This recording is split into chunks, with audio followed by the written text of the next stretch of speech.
All right, good evening, everybody, and welcome to Green White Checker TV, where tonight we have the Area 51 Super Speedway Gen 4 Series here tonight at Daytona International Speedway. This is going to be race number 6 of the 12-race season, and also importantly, this will be basically race number 6, which then leads into the final 2 regular season races to get those top 12 going for the 4-race playoff for the championship. Right now, Kevin Hash is our points leader by 3 over Ryan Decker. Then Seth Groover, Eric Laurie, and Joshua Highball round out our top 5. And then towards that cutoff spot, we've got a tie for that 12th position. So right at the moment, they both show as 11th, but it's 11th and 12th, which is Patrick Groover as well as Gabe Butler.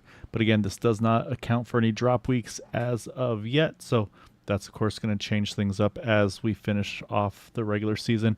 As once we get to this point, we'll start dropping the worst of their races. So basically, at the end of the regular season, it'll be the best 7 of their 8 races should they have made all 8 starts. So, Brandon, I'll say we're back here at Daytona, track that Boomer's very familiar with most recently, but he was doing the infield road course section as well. So maybe not the full high banks for him, but glad he got to have a really, really good time. It sounded like we got to peek in over there with the Champ Car Endurance Series, so big congrats to him and all the guys for taking part in that. But yeah, so we're here at the Big Oval, 75 laps. Fuel window might be a question mark tonight. I was hearing it's going to be right at that magic number of a 2-stopper, somewhere 24, 26 range potentially. So fuel strategy could come into play depending on if and when cautions fall. Yeah, that's gonna, I think, split some of the field up. I think we'll see some guys really be relaxed, and then maybe some guys that will force the other guys to push the pedal a little bit harder. So getting close to the playoffs, gonna get a little bit more and more exciting each week. So I'm ready to get this one started. Yeah, it's going to be fun to see how this one plays out. Like I said, drivers making their qualifying laps around. It looks like we got most of the field putting down a lap thus far. Still a couple more to go. And so we'll go over the winners so far this season, as we've got, I believe, just one 2-time winner, but it's been Nicholas Wing getting the opener at Talladega, followed by Patrick Groover at iRacing Super Speedway. Last time we were here, it was Seth Groover getting the win, followed by Gabe Butler at Atlanta. And then last week's winner was Seth Groover as well at iRacing Super Speedway. So Seth going for kind of the sweep, if you will, of the races, basically sweeping last week and this week.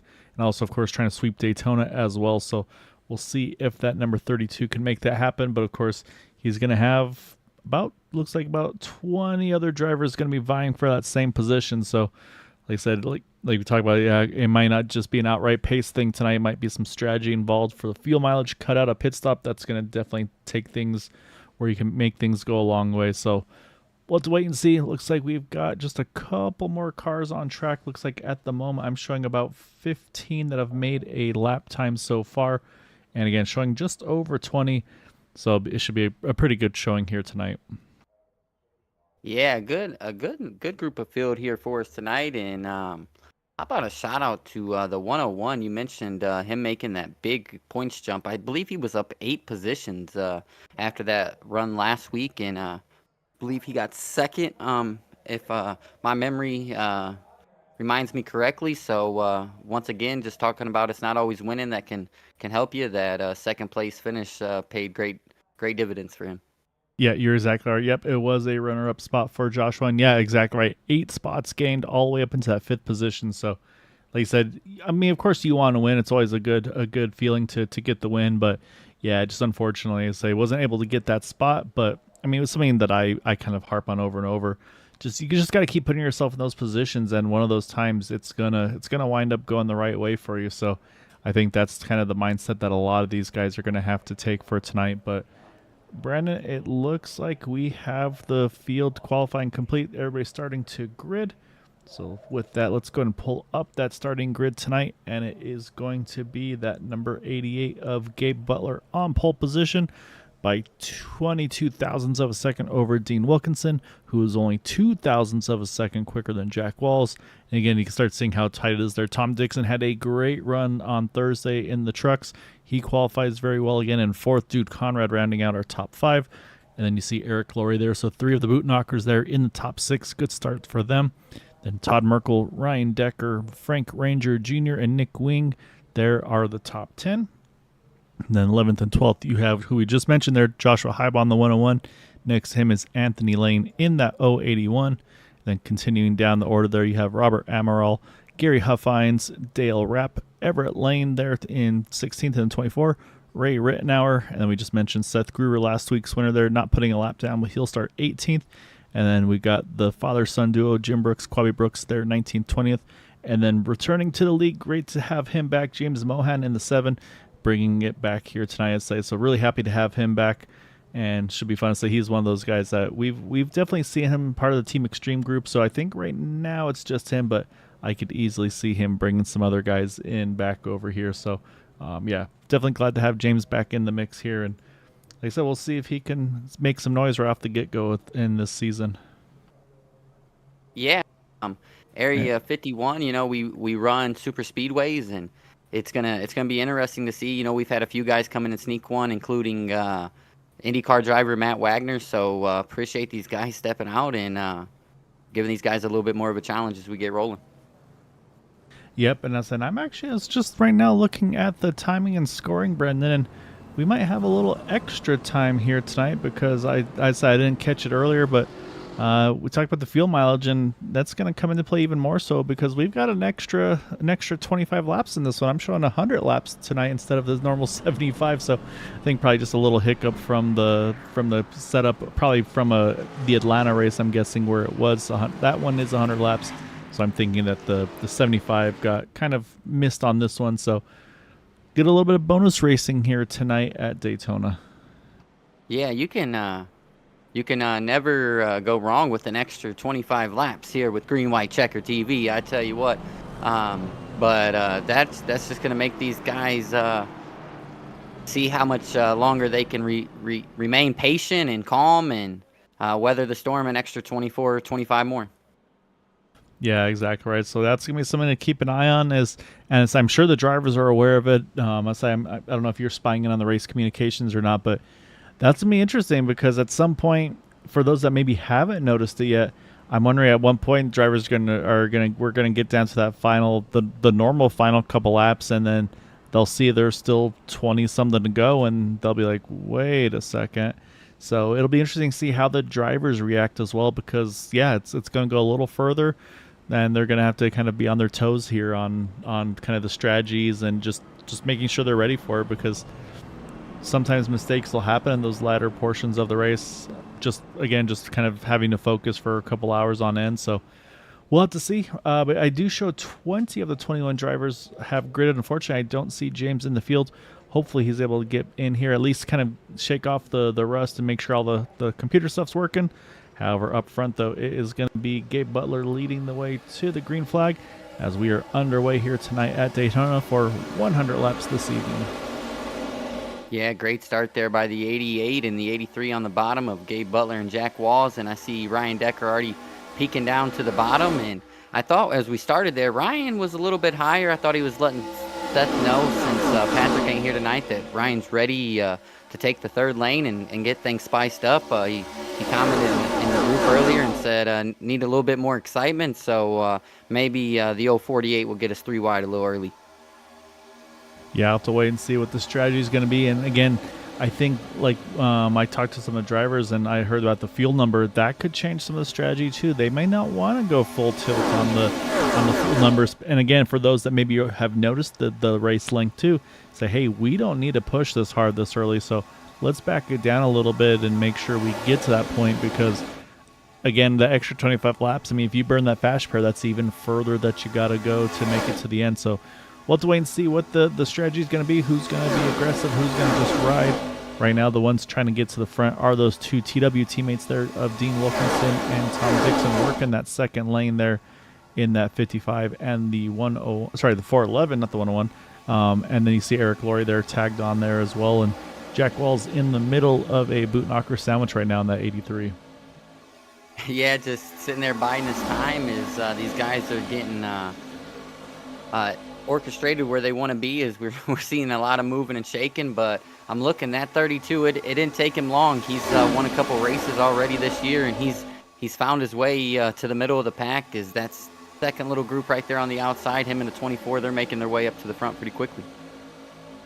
Yeah, but I'm saying those are two always ones to watch there with Everett Lane as well. So, and like you said, last lap, Seth was the quickest car on track, and everybody else, they've gained maybe a spot or two. Everett's up 8 spots, Seth's up 8 spots. So like you said, they're trying to get up front in a hurry here.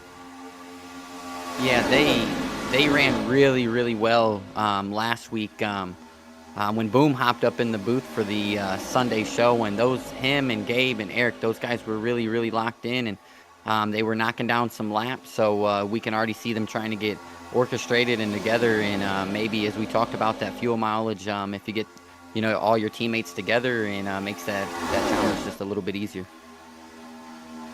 Yeah, no, exactly right. And I say Everett working really well with the boot knockers. And I think tonight, I say we mentioned the points. Unfortunately, our championship leader, Kevin Hash, not here tonight.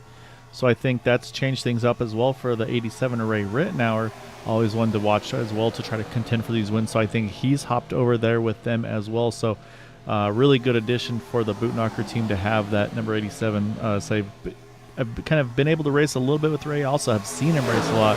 And yeah, he's a very stout driver. But the 24 and 32, they're working together, and I think Seth said, all right, I don't want to settle in yet. I want to keep going. He's going to try to take that 32 to the top, so there's your answer for who's going to ride, who's going to push. Seth wants to keep going here as they're flirting with the wall there. Oh, Ryan Decker, he's going to catch it on the outside there. He's going to keep it hooked up against the wall. Now he'll get it off the wall. However, now he's going to have to really hustle here, try to stay in that back of that draft of the 51 car of Jim Brooks. I don't see it happening here. He's got some pretty good right front damage, so Ryan's going to have to just do a little bit of survival now in that 48 car to basically just to get back in this race. I don't think you take that fast repair, though, but he's going to need a little bit of some breaks now in his favor to get back in this thing. Yeah, it's really, at Daytona, it's really tighter than the other ones we go to, and the air, as it pushes off these cars, it makes a really, really big factor here, and when you get 3 wide and get up in there as you're playing snake, as the right end kind of pushes out just a little bit in these cars, it doesn't take much for the wall to kind of suck you in with the way the air's pushing, and a lot of race left. I don't think Ryan's too worried about this just yet. You can always expect the big one or a caution, and nobody else except for him is off the pace. So if he does go 1 lap down, he'll be the first guy to get that lap right back. The 88 still chugging along out front. Yeah, right up front has not really changed. I'm showing the top 6, actually top 7 right in the spot where they qualified. The only difference right now is the 24 and 32 who he just mentioned.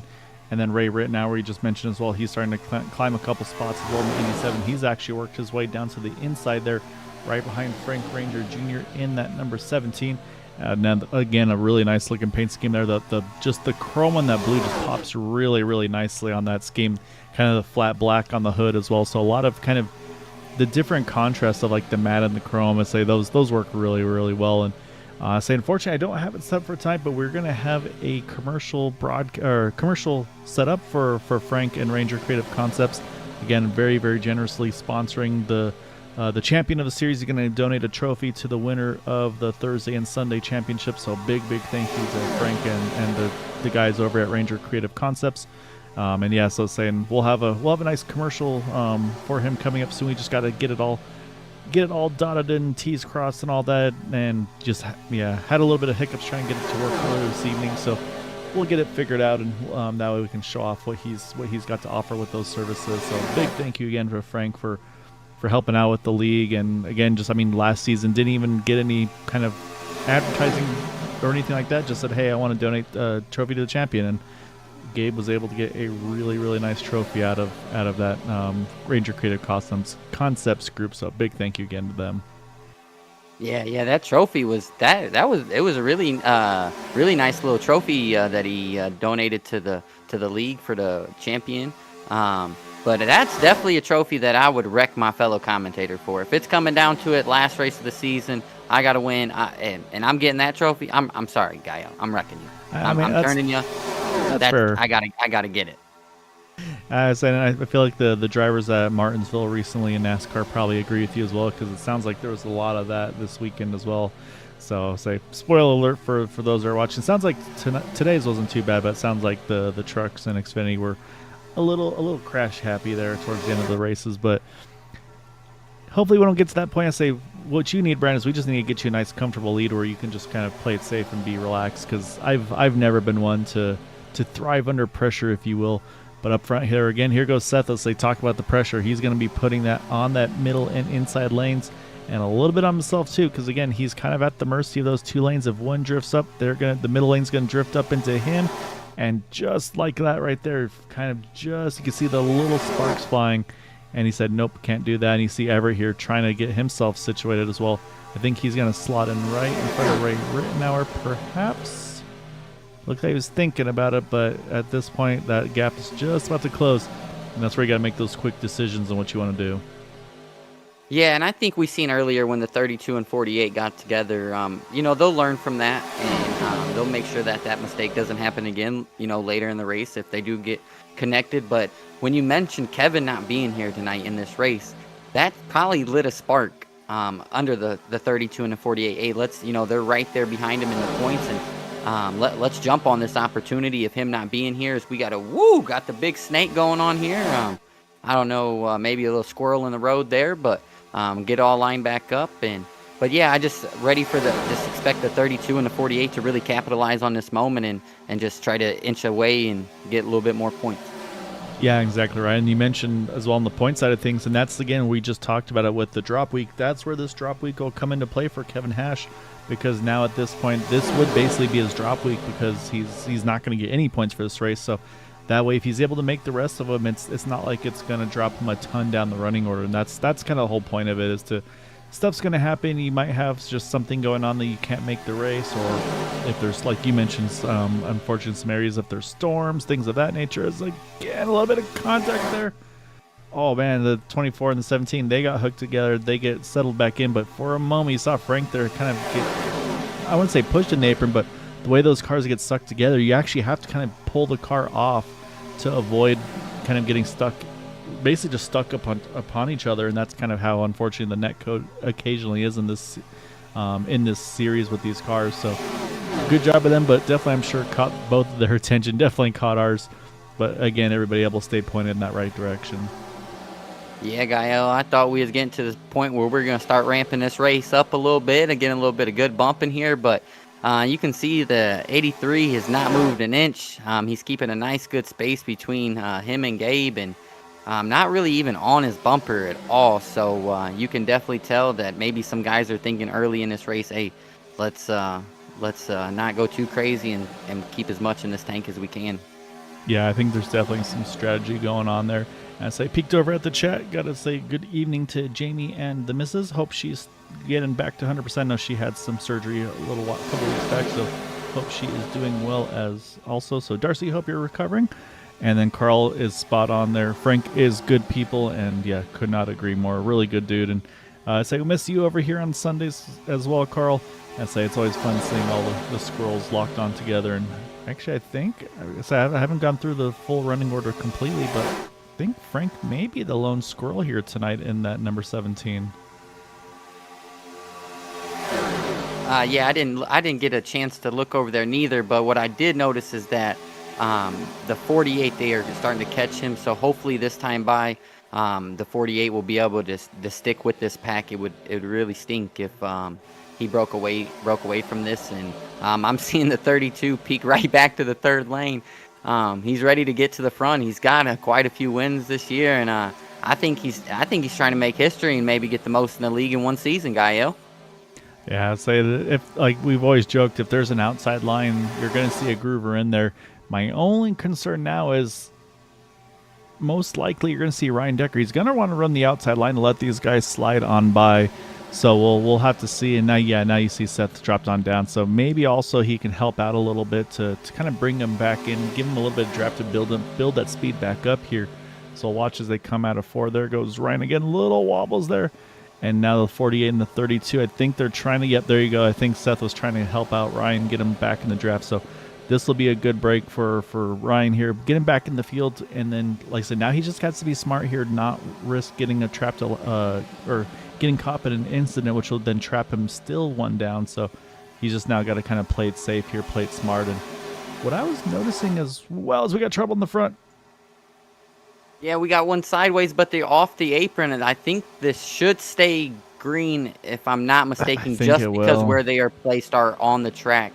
But coming back to that Ryan, I think they're going to get woed back up here and get going. Don't look like much damage to any of them. Maybe a little bit bump here. We got a little bit damage there on the 411, and coming back to the 448, I think as long as Seth can, as we going back here, yep, maybe just a bump gone We'll wrong go there. back a little further. Let's see. And oh, yeah, actually, we'll focus on Eric Laurie here, actually, Brandon, because it seemed like, say, try to get a better shot of it here. You're going to see Eric here kind of drops down, and yeah, just not quite clear there from what I'm seeing. And then that kind of, I think, the reaction of that moves him up top. And then right there is, yeah, so you see the contact between the two. And yeah, it's exactly like you said, though, since they both went down off the racing surface, unfortunately, say iRacing's going to deem that kind of no harm, no foul. So unfortunately, make contact together, but now they got to work together here again, kind of limit the time loss. So they're right now showing about a half a lap down, still building that speed back up. But again, now that's going to potentially open up that lucky dog battle now, because they're going to get caught eventually. And it's going to now be them versus Ryan Decker. So what I was about to mention, though, was I think there's two strategies right now, although I'm kind of seeing the train foreman now. But I was watching Nick Wing here kind of leading this pack in the 28. But I was watching Gary Huffines, Anthony Lane, Dale Rapp, Josh Hybaugh, and Robert Emerald. They're all kind of just cruising right now. And same thing for Jim and Quabi. They're a little further back. I think these are the guys that are running that fuel number. These guys want to save as much as they can, go as far as they can before they make that first pit stop, because we're probably in about the 5-ish lap window as we're starting lap 19 right now. So there's definitely an opportunity here where, again, we might see that the pit stop window from anywhere from, like, I'd say 24 to 26-ish is my guess. Also got to give a big shout out to Carl Lingle. Said he's going to be coming back on Sunday nights next season. So Carl, looking forward to have you back on track here soon, sir. Yeah, I think you're absolutely right back there with the 52 and them, because in practice before the race started, those four was in the top 5. So they're definitely not back there for lack of speed. And I think you're right on. You know, we have the extra 25 laps tonight, and if a tank will get you 26, you definitely want to stretch it as far as you can, because you never know what happens at super speedways with a few laps to go, and you don't want to be that only guy that has to pit while everybody else is racing. So definitely a good strategy by those guys, trying to make sure they can be there at the end when it matters the most. Yeah, exactly right. And just peeked over. Say one of our regulars, unfortunately, not here tonight, and that is the number 6 of Bud Steele. He just messaged in that he's wishing everybody a good evening, and he's from the road to the beach. So I'll say, Bud, hopefully the wife's driving. I say no YouTubing and driving, but yeah, hope you have a great vacation, man. I say it's definitely hard to have these come to time. You see a 32 and 87, they make a little bit of door contact there. But yeah, Bud, hope you have a great time. Definitely look forward to seeing you back on track. But yeah, I'd say definitely enjoy the time away from the track, though. It's a lot of fun to do. So, but yeah, right now I said it's kind of, we got that train, but again, it's still an aggressive train. But now you got that one man left out, and that's that 32 who's hoping to find a friend to let him slot in. But right now you can see, just although he's kind of just moving forward on his own, I think the pace is starting to slow down here by about a half a second. I think all these drivers looking at their fuel tanks right now, Brandon. Yeah, I think we're seeing the exact same move we seen on Thursday when in the race. Oh, we see some guys already coming early. Oh, lap 21 here. Gabe Butler will lead them in. We got a little bit of whoa up here. Oh, coming in hot. Ooh. I think it was close there with Joshua Highball. I'm a little nervous about if he's going to be okay or not. But so this, to me, I like this strategy, though. This is saying, you know what? We can't make it on the one less stop. Let's pit early, because we do not want to risk giving the other guys just basically a free draft to get up there. So you see there, the 8 is already rolling. The 24, the 8 as well. The 88. And I saw one drive through. Yeah, go. Did the 19 miss his pit box? It looked like he went ahead and passed those guys right on through. I don't know if you can see his pit time, if he even stopped at all there. No, he drove straight through. Yeah, I'm curious. And so here's the reaction. Here comes the rest of the guys. Look at Nick Wing there, hanging it to the side.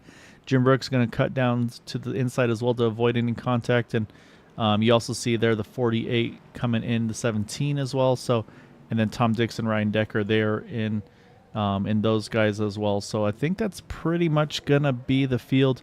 The one that's unfortunately going to get the worst of this is that 19 because he's basically served himself his own drive-through. Now he's going to come on in here. And so, again, that's going to start to open up that potential for those basically for the Lucky Dog battle. So we're going to look just out the back because here comes Everett Lane. He's got a great pit stop cycle. He's jumped clear ahead of the 88 8 as well as Ray Rittenauer there. And then I think, yeah, Dean's going to tag on to these guys.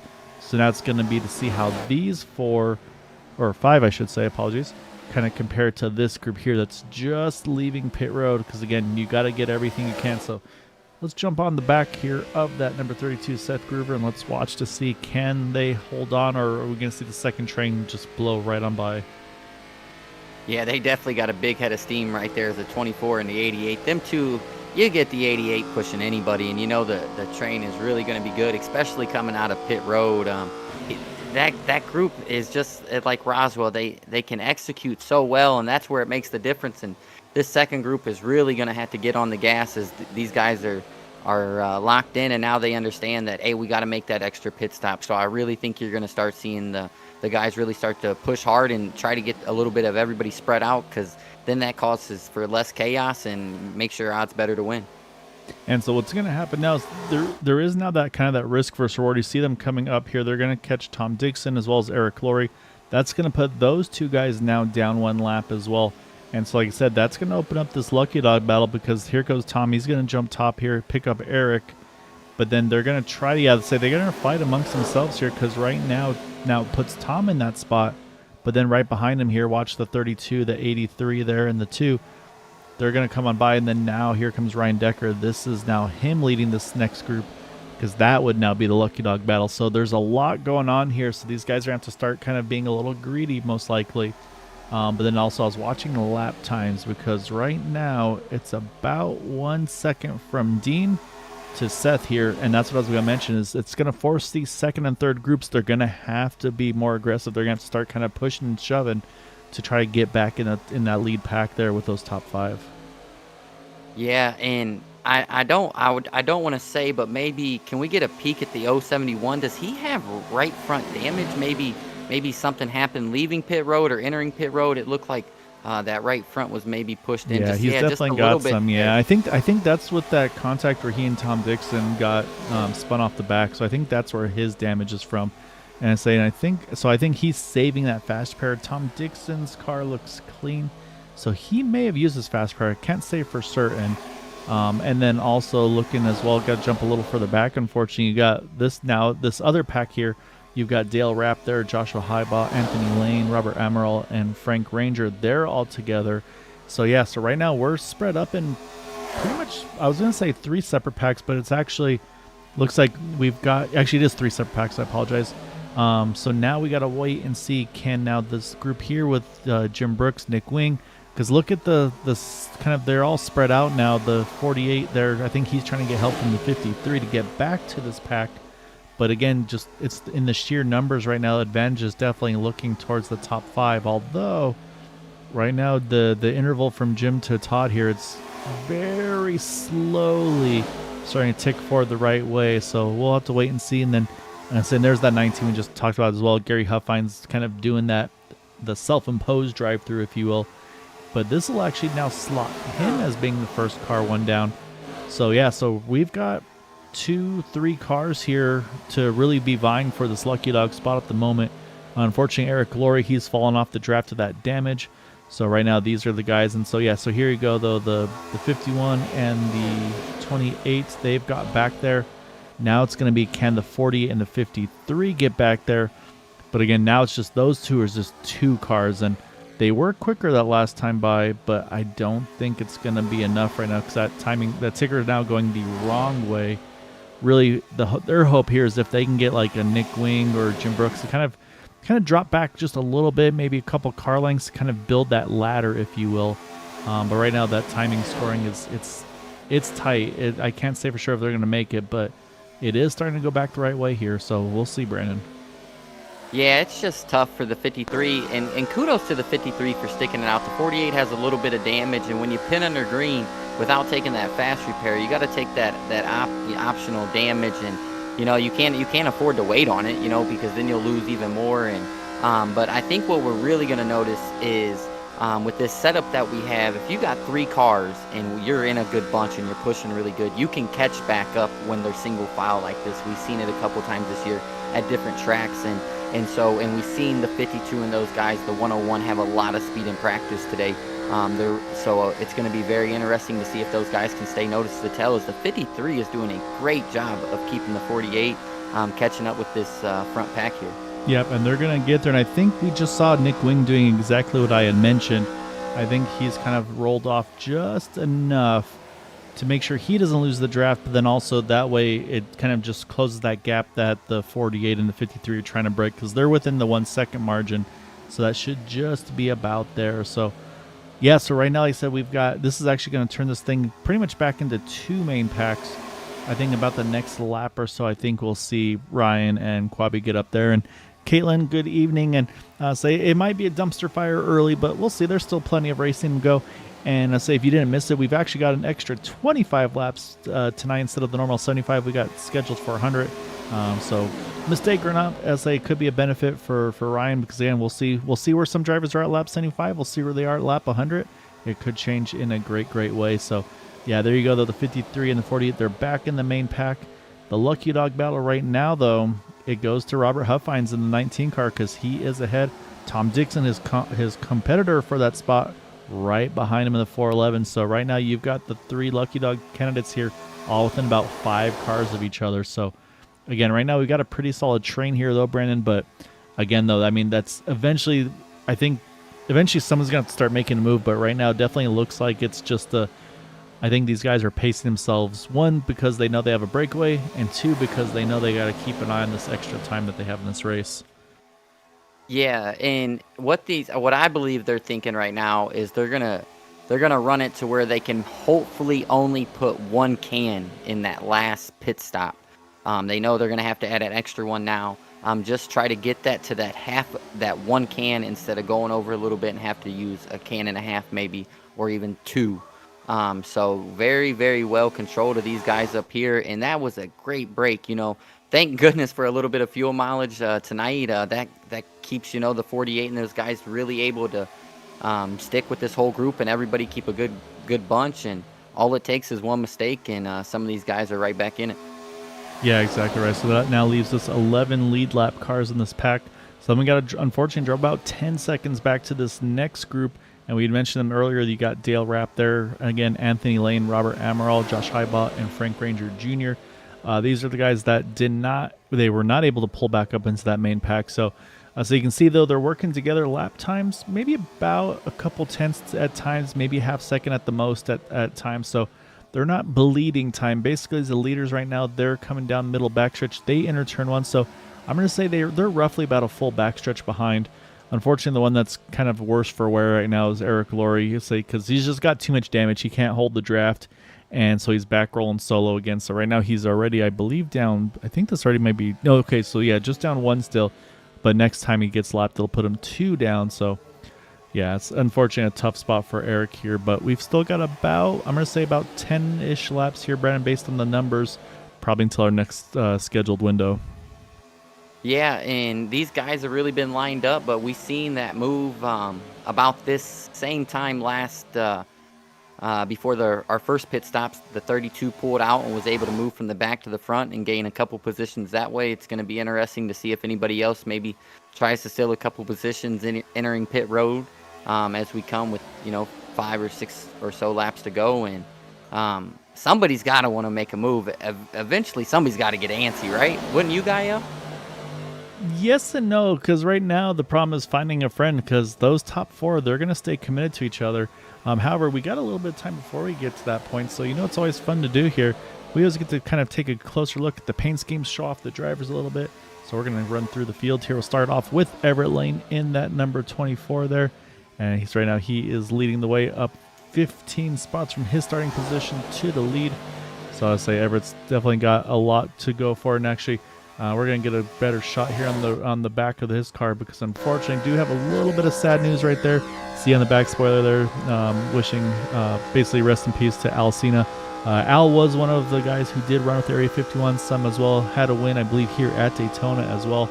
Unfortunately, passed early on Saturday morning. So definitely giving him all of our love over to his wife and family. And Everett's already mentioned that they're going to be working in the works to definitely get a memorial race up for Al. And yeah, just unfortunately, it sounds like kind of long COVID just wasn't able to kind of shake the symptoms that we've seen before, and also just kind of like most of us being a little bit stubborn, probably doing more than we should. And but yeah, so definitely a big loss to the sim racing community. I'd say a lot of us knew him, so a little tough one there, but you can see it. So he's got it on the spoiler. He's got the Ghost Riders there in the back as well as the picture.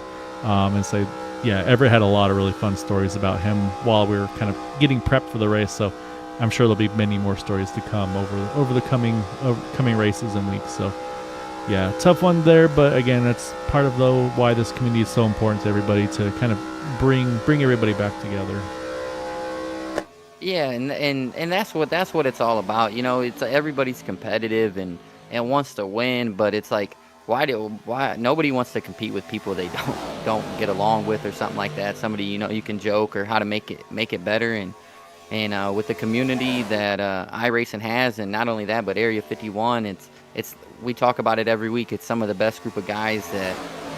If you join the league and you're brand new, we've seen it on Thursday with Justin Davis. These guys, they're not hesitant to open their doors and say, "Come run with us and let us teach you." And they're some of the nicest people you'll meet and have some of the best times with. So just a great community and a big loss to the community.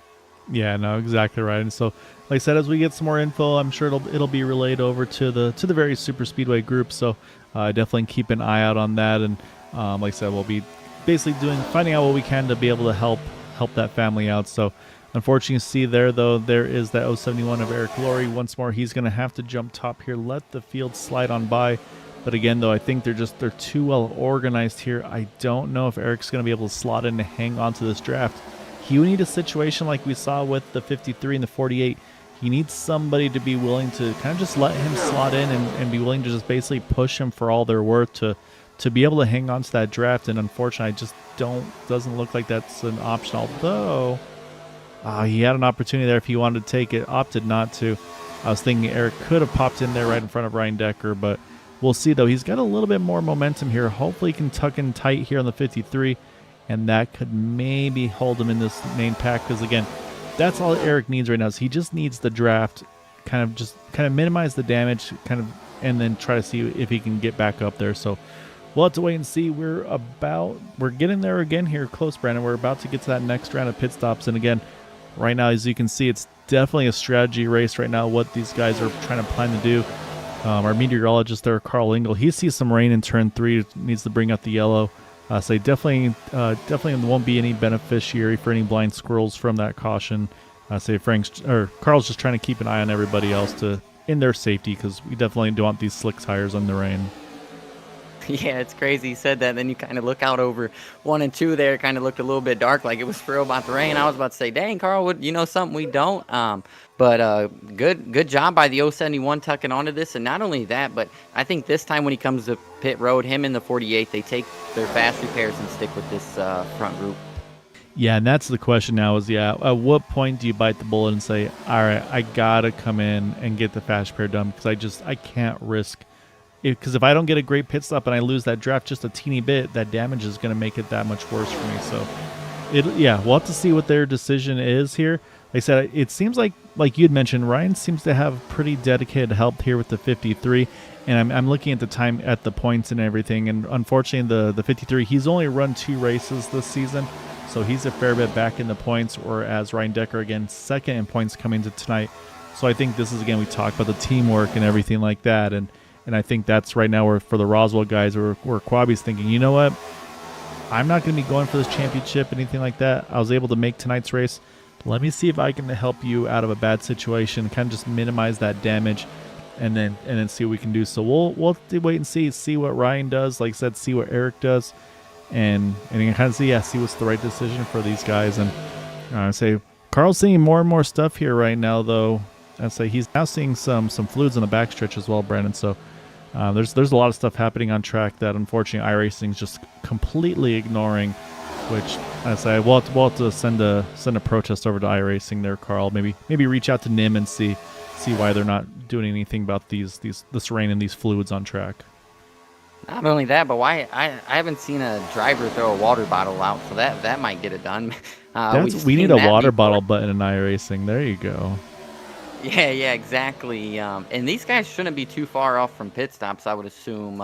As you're starting to see guys, a little bit start to snake. I think communication is not very key right now between everybody. Everybody trying to stay to themselves and their teammates, and that's when mistakes can happen. And that's exactly it. This is about to be, again, we're going to have a couple of them, but this is going to be one of the most important points of this race now, where these guys need to nail their pit stops. Get in together, come out together, no speeding, no sliding through your pit stalls. Make sure you're making the right decision. If you're taking fuel only, 2 tires, those are the things you have to decide on. And looking at the pit times last time, pretty much everybody was in the 8 to 9 second bracket. There were a couple guys that were in the 11 second bracket, and I believe that's going to be 2 right side tires. And here you go. This is going to start things off here. And again, it's going to be the same guys that came in last time together. You know, the 24 there, the 88. Oh, big slides. Some of these guys are going to need tires just sliding into pit road like that. But it looks like we've got the top 6, I think, have all come in together. So I think we're seeing pretty much the same as last time here. And then looking a little further back, and yeah, here comes this next group as well. You got Dale Rapp there, Lane, Amaral, Highball, Ranger Jr. So all these guys coming in together as well.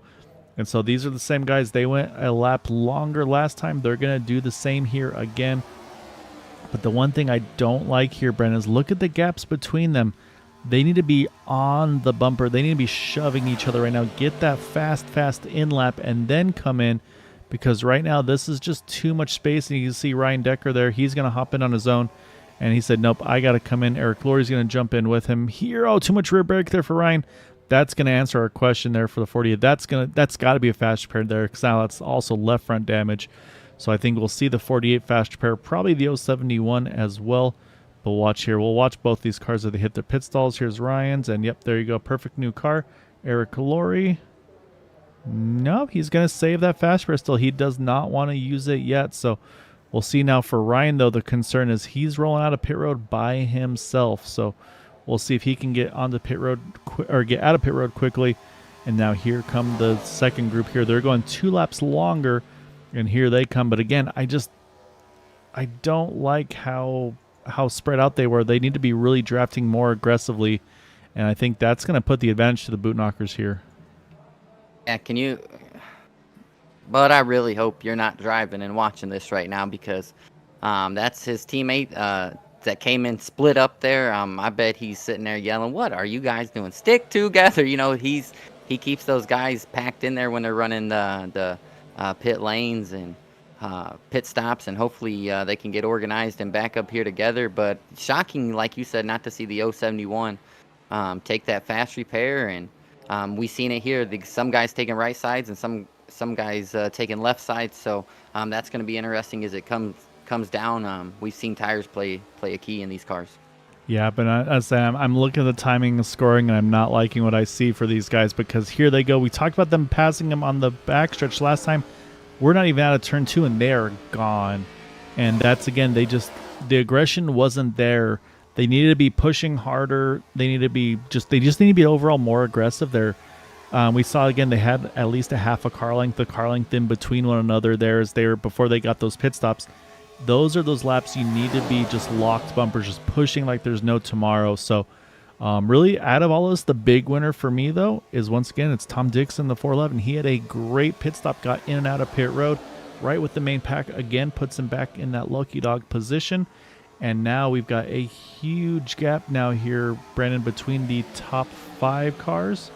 And then you got to go now over 6 seconds, and it's still growing to Todd Merkel there, Jack Walls, Jim Brooks, Nick Wing. So again, pretty much the Roswell guys. The one big surprise I'm seeing in all of this, though, is the one guy that was with the main pack that fell out is Ray Rittenauer. But I think once more, this might be a strategy thing for Ray. I think he may be coming back here to try to help Eric Laurie out potentially in that 071. So I think this may have been a strategy call by Ray to try to help out a teammate that he's working with tonight as well. Because again, actually no, Ray is 9th in points, and then I'm looking for Eric. Eric's 4th in points. So either a mistake or Ray's just being super selfless right now in that 87 car. But like I said, right now we've got a big breakaway now with these top 5 drivers. Yeah, and the one bad thing about this group up here in the front now compared to what it was before, it's got the 32 in the second one. The 32, as we see, the 32 is going to push. It don't matter where it's at. It's the green flag is on, the 32's got the pedal down. So those guys in that second group, like you talked about, you got to get together. You can't worry about, we've heard drivers talk about when they get in these groups, you can't worry about, you're worried about wrecking the guy in front of you. You just got to push, know when to let off, and know when to go. And when you get back here in this pack, it's really important to be stuck together. And the third car and the fourth car, is they just stay close. And shocking to see the 48 up there. I think he uses fast repair, so he's going to ride. But normally he's the guy up there pushing pretty hard. Yeah, no, and this is where mistakes happen, is when you start to get maybe a little bit desperate, if you will, if you're in these second and third groups where you're thinking, okay, I got to get back up to these guys before the next pit stop. So you're going to push harder, take more risks, kind of risk the engine temperature as well, because again, if you pop the motor in front of a guy in front of you, they can get into the back of you. And that's a lot of times where the cautions come from, is it's not from the lead pack, because they're saying, you know what, we're in a great spot here, let's not force the issue, let's be smart about this. It's these guys here on back, and again, not saying they want to cause one, of course they'd like to get one to get back in the mix of it, but they're thinking, all right, we got to get up there, we got to push for all we're worth. And you can see there, Jack said, all right, I did all I could. I think Jack probably got too hot. He said, I got to jump out. Someone needs to take over. And so I think that's what we're seeing here. And that may have been what we saw there with Seth as well with Dean, where I think Seth probably said, hey, Dean, I'm getting hot. And Dean said, all right, let me jump out of the way and let someone else take over. So we'll see. But I've jumped back over to her meteorologist, though, Brennan Carl Lingle, and he's now seeing a tornado out of turn number 2. Things are getting very scary at Daytona. And he is shocked that there's been no yellow because of all this. But no, all joking aside, though. And then actually for Karen, there is actually a lot that's changed in iRacing. So there is rain now in iRacing on the road course events. So a lot of the endurance events and things like that. Obviously, we've already run the 24 hours of Daytona. The 12 hours of Sebring has happened.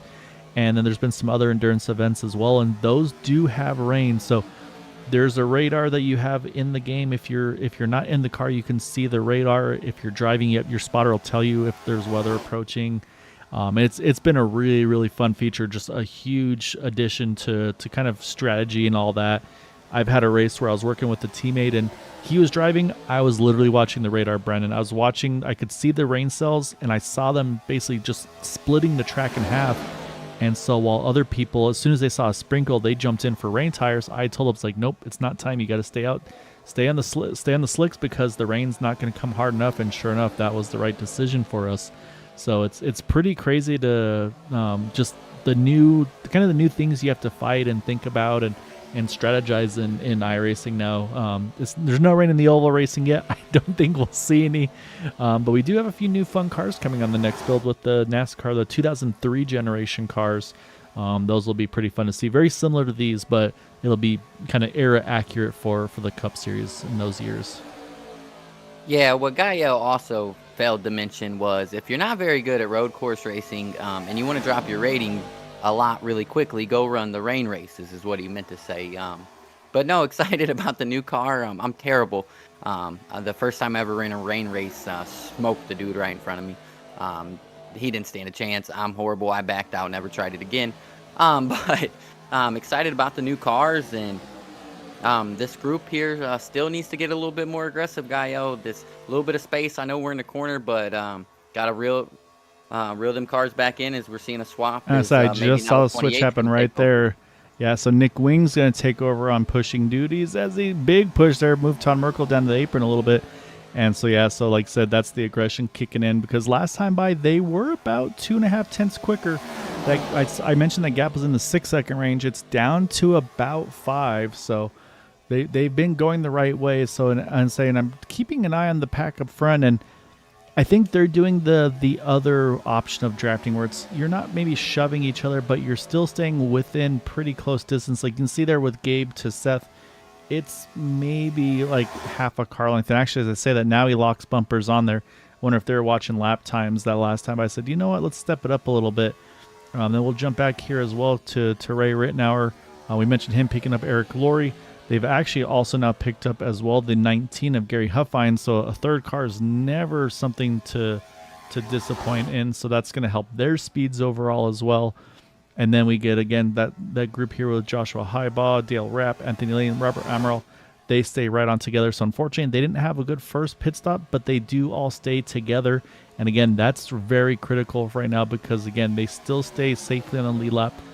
They're a little over half lap down, but again, though, we still got just under half the race to go. And so, again, lap 75, normal finish of this race, might not be the same result we see at a lap 100 in this one. So those guys that are off the pack, say this extra 25 laps could be a saving grace for them. You don't know. Yeah, and maybe for my excitement and for Carl, they'll see 74 and they'll get these things 3 wide and they'll give them a run for their money and use them fast repairs early. But no, these guys are doing a great job just up here leading.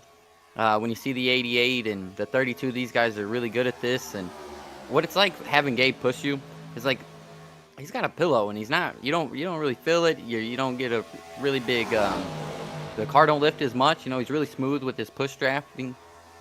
And these guys are getting it done, and we should be coming up on another set of pit stops.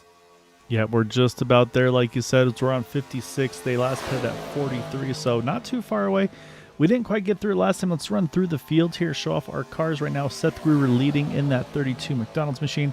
He is up 17 spots there. Behind him is the 88 of Gabe Butler. Started on pole, running in second. Then you've got his teammate there, Dude Conrad, in the number 8 Yorkville car. He is right now up 2 spots from his position. We mentioned Everett Lane there a little earlier there. He's got that 24 car in 4th, plus 12. Then right behind him, he is a lap down, but right now he is the first car one down, and that is Tom Dixon there in that 411 machine. So right now he is in that lucky dog position, which is exactly what he wants to be.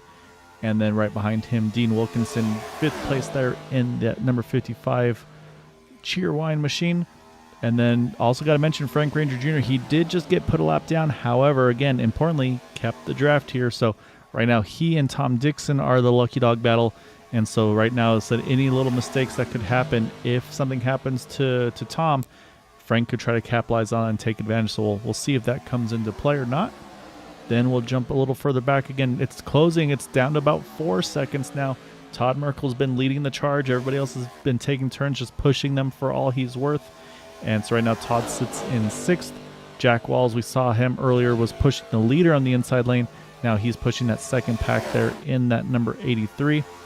And then right now there, Nick Wing in that number 28 Havoline car. He is sitting in the 8th spot. Jim Brooks there in 9th in that number 51, Area 51 Ford Fusion. And then son Quabi Brooks in also up 10 spots in the 53 Volkswagen that I may or may not have painted for him. Figure be a little silly, get a Volkswagen in there, because you can pretty much put whatever you want on these cars, and so there's a lot of variations. But that's what I love about this car as well, Brandon, is, I mean, you saw the 28 there. He's got the old Ford Taurus, like the bubble headlights, and yeah, it's a lot of good fun. So then we go back to 11th. Ray Rittenauer, just talked about him. He sits in the 11th spot, I think, dropping back to pick up his teammate there, and that is the 071 of Eric Laurie, who is 2 down, unfortunately, opting to save that damage repair, which, again, is still nervous about, but we'll see. You never know how it could wind up. And then right behind them is Gary Huffines there in the 19 car in 19th position. Then we jump to that last pack of cars here, being led by Dale Rapp in that number 52. I've always really liked that American Legion paint scheme, and I can tell you for a fact, getting those stripes to line up from the hood over to the fenders is very difficult. So big shout out to the paint on that one, because that is not an easy one to do in the paint shop. I've been there, done that. Right behind him, Anthony Lane in the 081 Navy machine.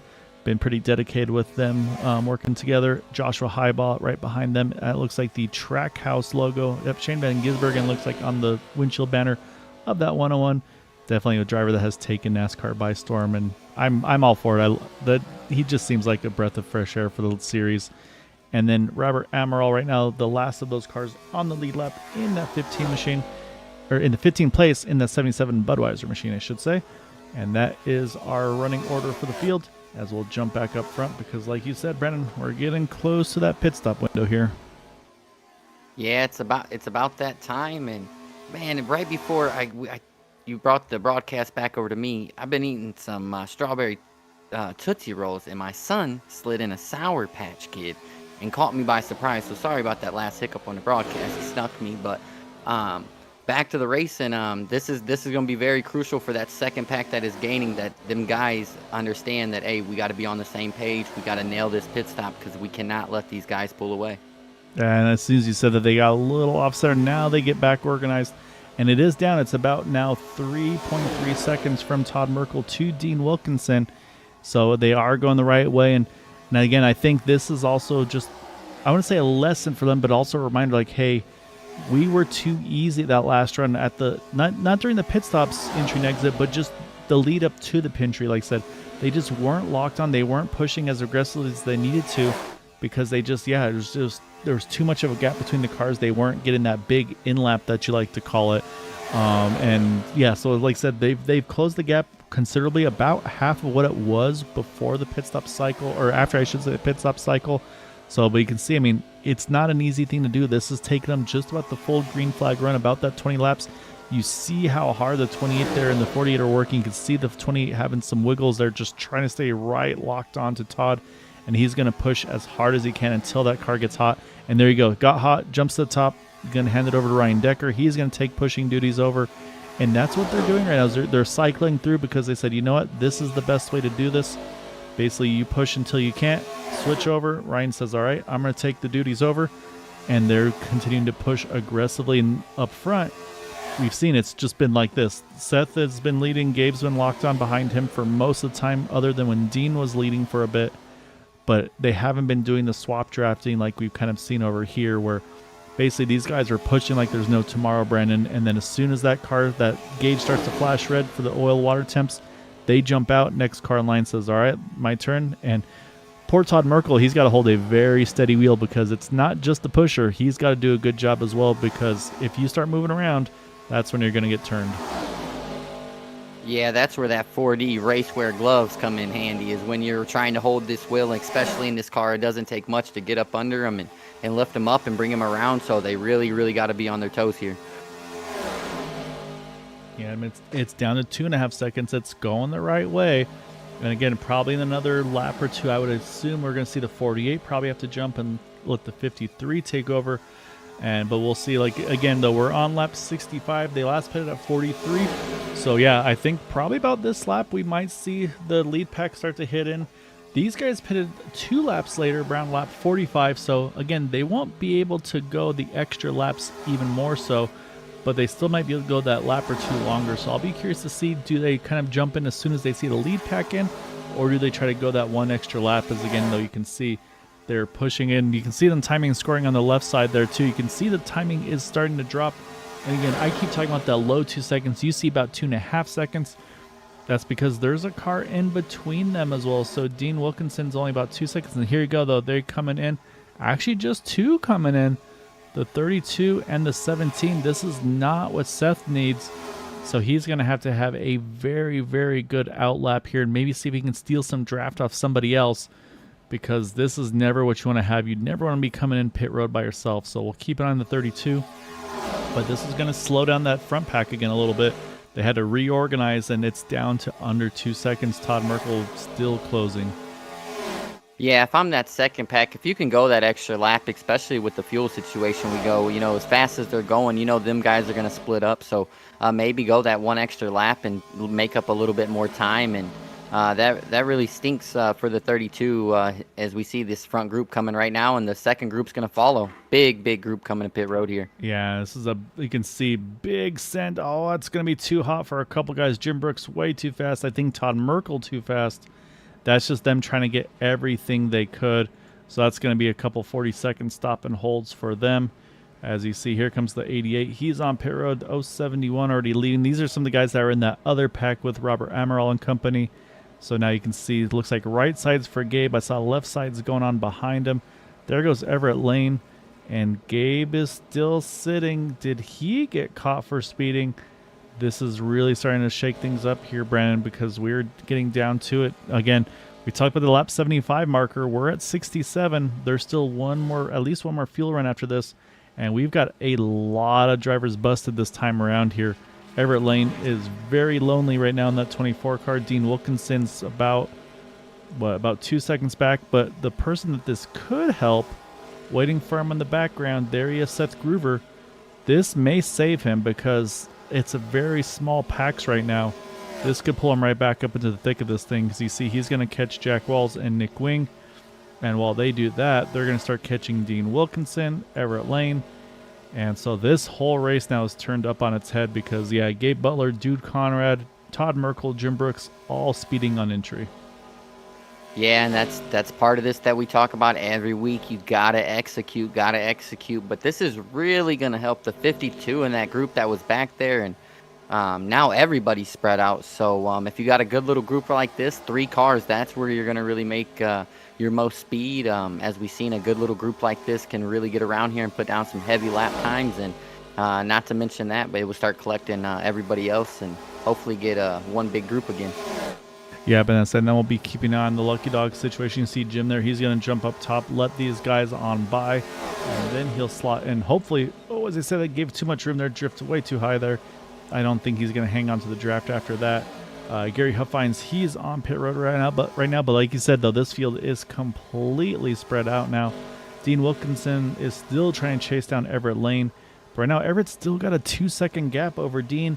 Now Dean's just about to get some help from his teammate there, the 411 of Tom Dixon, who again right now Tom is the first car one down, but there's that 3-car combo you talked about.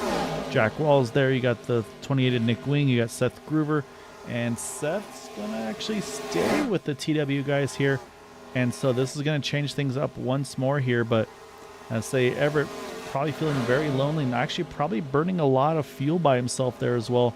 And he's about to get swallowed up by all these guys. They got to make sure they give enough space for each other because we're about to go 3 wide. Dean's going to actually back it down here, go to the apron to avoid contact. That was very, very nerve-wracking there for a second. Dean, though, deciding, you know what? I'm not going to force the issue. I got to back it down here. And you can go below the yellow line, but not gain the position. And that's exactly what Dean did there because it was either that or run over the 24. Yeah, that's just a world-class move by Dean. One of the most respectful drivers we got in the field, and most guys would have just stayed in that and said, "Hey, let's wad him up." Dean says, "Nah, I'm okay. I like where we're running. I like how this is sitting, and well, I didn't lose anything." So, heck of a move there by the 55, but we got the 83 and the 32 pushing along here. Yep, so now they see Jack Walls there. He said, nope, I don't want to go anymore. You take on over. So Seth's going to take the point once more. But again, though, Seth's going to have to learn from last time, and he's going to have to be like, you know what? I got lucky this time that I didn't get put a lap down. Or not put a lap down, but didn't lose the draft, I should say, with the way everybody else got caught out. So he's got to either start to back that pace down or just do what Jack did, say, you know what? Someone else take over pushing because I can't burn that much fuel one more time here. I do think everybody is safe to make it to the end on one more stop here. And that window again, Brandon, probably opens in, I'd say safely opens in the next 10 laps or so. But we talked about the top 5. They're all together. But now, again, we're so spread out here. You got the 53. He's working with the number 17 of Frank Ranger. I don't know where the 48 went because he was with these guys. Where did Ryan go? Oh, Ryan he may have had to disconnect or maybe had a hardware issue, but I do not see Ryan on track anymore, unfortunately. So right now it's the 53 and 17 working together. The 53 is in the 6th spot. Then you got to go way back here to Ray Rittenauer as they're about half a lap behind that 53 car. But again, Ray's still working selflessly with Eric Laurie there. And then you mentioned those other guys, though. Dale Rapp, he's just about to pick up the draft of those two, add him hopefully to that train here and become a 3-car draft. And then here's those other guys there, Robert Amaral, once more, Anthony Lane, Joshua Highball, all working together. And if that number 52 can't catch those two in front, these guys will definitely pick them up, and I think we'll see them work together. And then, unfortunately, we talked about the speeding penalties. There's the 88 and the 8 working together there. Now 13th, 14th, still on the lead lap, but not by a lot. And then the 19 there, Gary Huffines as well. He is still, I believe, 1 down still. Possibly, I think he may be 2 down. We'll wait for timing scoring to update. And yes, he's still just the 1 down, but the leaders are kind of closing in on him. And then looking for Tom Dixon, we just talked about him. He's still not in that main pack. Todd Merkel right there as well. So right now, Tom and Todd, those are the lucky dog battles right now. And right now, once again, Tom has it, but he's got to stay kind of picture perfect here, not make any mistakes. If a yellow were to come out, right now he is in that catbird seat. But these guys right here, though, they're going to start watching their mirrors, though, Brandon, because they don't have to look too far. Here comes the pack. Yeah, great driving by these guys. And the 32 is really, we talked about it earlier with Kevin not being here. He's already got a couple wins. He's really capitalizing on this moment, trying to get everything he can out of this run and getting up front and controlling the race. So hats off to the 32, and he's doing it without his teammate, the 54, not here tonight. So making that run for the 32 just a little bit tougher. And this group right here in front of him is going to, I think, put the pressure on him and really try to battle to keep on the lead lap. Yeah, no, they're going to have to stay aggressive to try to stay on the lead lap. I don't think there's, because you don't have to move over and let the field on by. Like, it's a lot of times it's just one, it's okay, my race is what it is right now. But then again, then there's times where it's like, you know what, I need to be the ones in front. And honestly, if the 88 and the 8, if they stay on the inside lane, if I'm Seth, I say that's perfect. Let me lock on behind you guys. Let me save that fuel I've been burning this whole run, and then I can make it happen. And I can't confirm from Caitlin. Unfortunately, their power did go out. I guess they've actually got some weather in their area. So yeah, internet went out, and so unfortunately that has caused Ryan to disconnect. So unfortunately, that's probably night over for the 48, which again, it's been kind of a tough evening for him. So it's one of those ones where if it's going to go out, probably better to go on a night where things aren't going great versus on one where you're leading the race kind of a situation. But also got to mention that look at Todd Merkel. He said, you know what? I don't want to just cruise behind Tom Dixon. I want to be the tail end lead lap here if I can get ahead of the leaders or at least be the first car 1 down. But I say he's made some gains, but here comes the field again. You can only do so much without a draft. Yeah, and it's put a little bit of pressure on these guys. You know, it's a lot easier to run around here single file, and if you can get up there and put guys in spots that they haven't maybe been in tonight, you know, maybe they might make a mistake and that catches you a break. You're not trying to do anything. You're just racing hard and doing everything you can to do to put yourself in the best spot. So the 32 here maybe backing off like you talked about, maybe going to come back here to the back and save a little bit of fuel. Yeah, I think well, that could be the case. I'm not sure. I was also watching the 2. I was wondering if the 32 is maybe going to jump right back behind him and maybe push him to the front to put him back on that tail end of the lead lap. But yeah, and I think this is also a really good call by the 32 as well, because now he doesn't have to worry about these guys trying to kind of trick him on pit road, because you've got a lot of teammates here. The 83 and the 28, they're in communication with each other in Discord. The 55 and the 411, they're in communication. Right now, the 24 of Everett Lane, unfortunately, he's kind of rolling solo, but he does have the 8 and the 88 not too far ahead of him, being able to maybe work with them a little bit. And then Todd Merkel, same thing, I think rolling solo. But I got to mention, I was talking about the 88 and the 8 possibly getting lapped. Last time by, they were significantly faster than the leaders. They were in a 44.70. Leaders are in the 45.40 range, so they were about 7/10 quicker.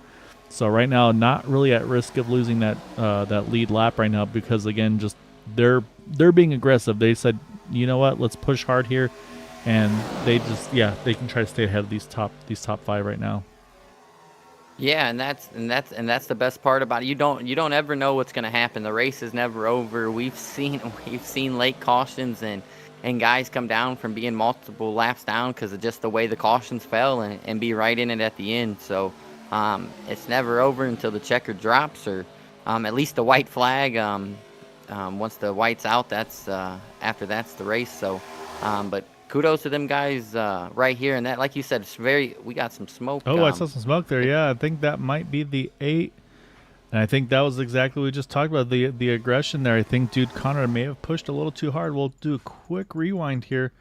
That way we can get a quick look. But I think we're going to see a yep, I just saw it right there. I don't know if you saw it too, Brandon, but Watch there. You're going to see a quick puff of smoke right there. That was dude giving it everything he had. Unfortunately, just too much. Pops the motor of the 8.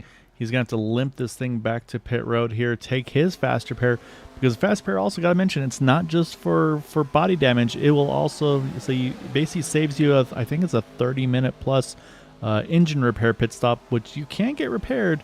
But again, at this point, let's say for a race like this, your night's over. But the silver lining for dude is he'll be able to get that fast repair. He's in the pit window from here to make it to the end, so he can get back out. And still, he'll lose some time, of course, but he'll at least be able to get back rolling. Although I haven't seen that car move yet.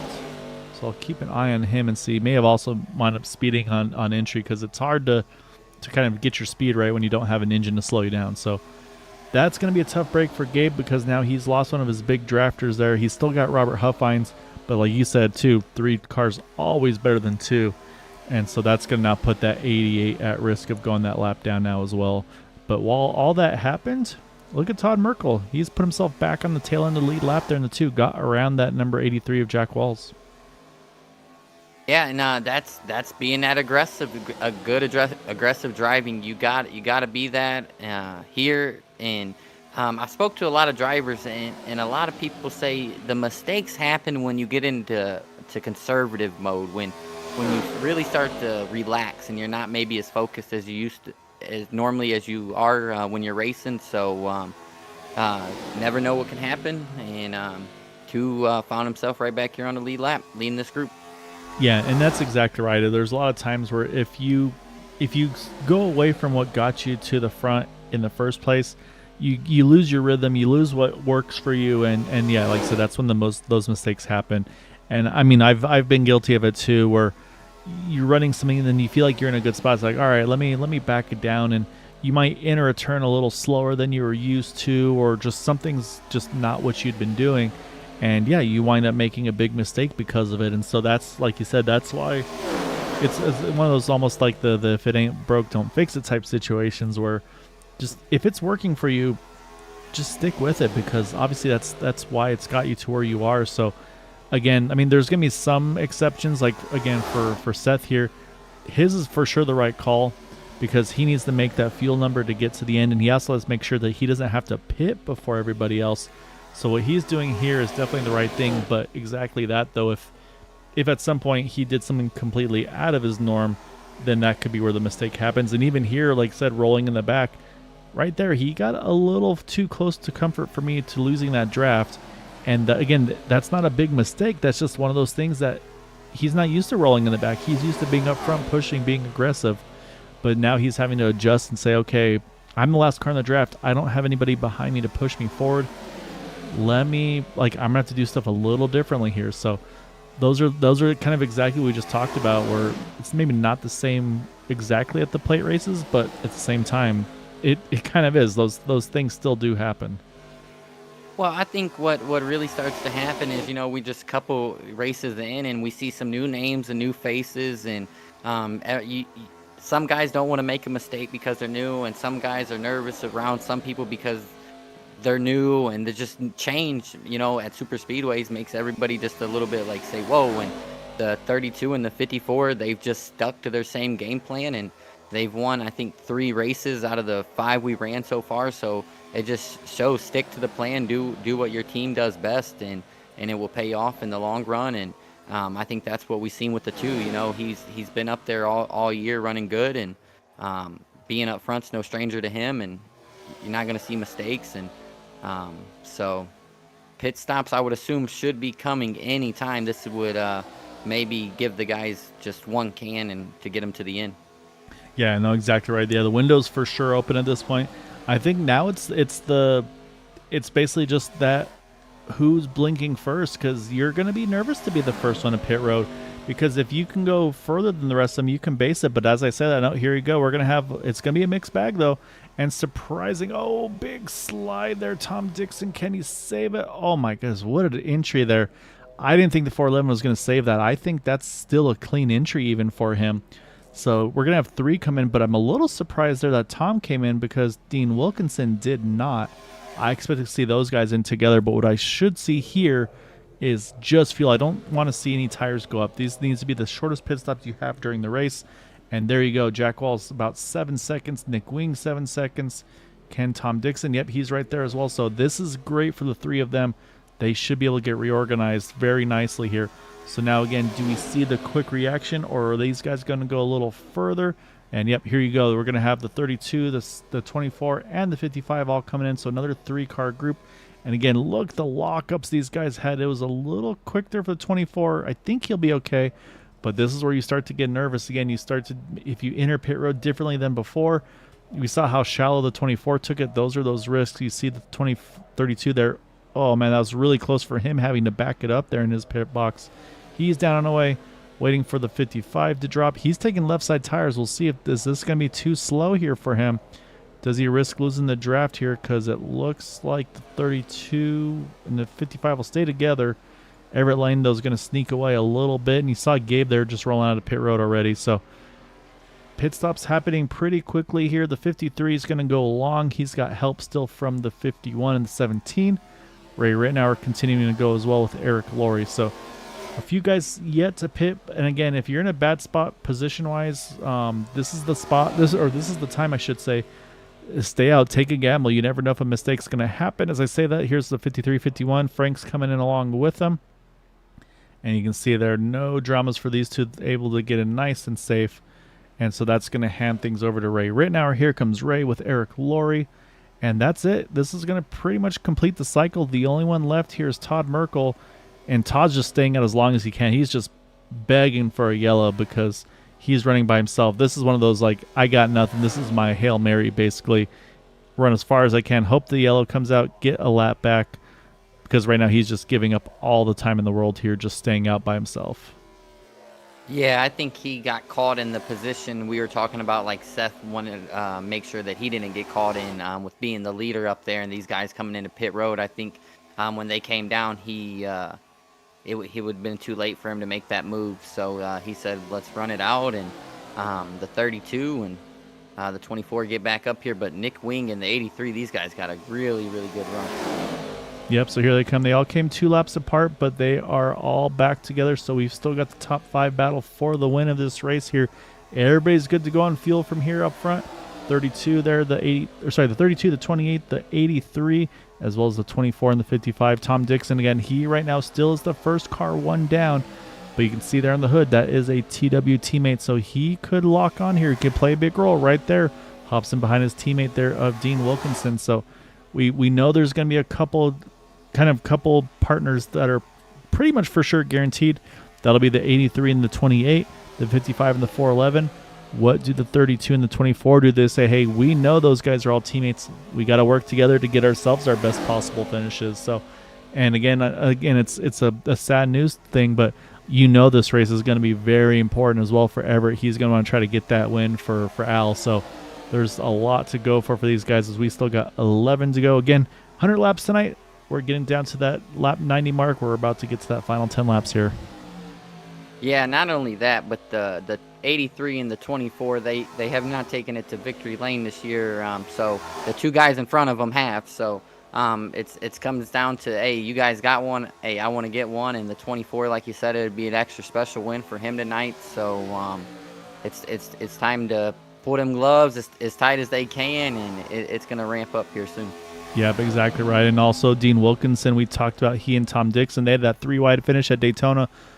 Either of those two could have wound up winning that race as well. So there's a lot to go for with these guys having a chance to win. So Dean's, of course, if he can win, he's going to want to try to get one too. But right now, though, you can see momentum is on that inside lane. The second lane couldn't make anything happen yet. And then also got to start thinking about traffic too, because look at this big pack here. You've got Gabe now with Lane, Amaral, Highball. So what do they do? Because they're still in the lead lap here, Brennan. Do they just roll over? I don't think you can, because right now, if you do that, that's going to give Tom Dixon the lucky dog. But you see Gabe here. Gabe's going to jump top. He said, I've been there. I've been on the other side. I don't want to be one that's going to affect the outcome of this one. So he's going to jump top. We'll have to watch what these ones in front do, because this is always a tough spot here. And there you go. They're going to hug the bottom. As long as they hold the line, that's all the leaders ever ask for. And so they're going to start to split the 2 of these guys. So That's going to shake up the lucky dog battle too right now, because right now, after all this is said and done, Joshua Highball now is in that lucky dog spot. So this is going to get very interesting, because now the drafts could be from the leaders. They could be from a lap down car. There's a lot that's going to happen now in these remaining 9 laps.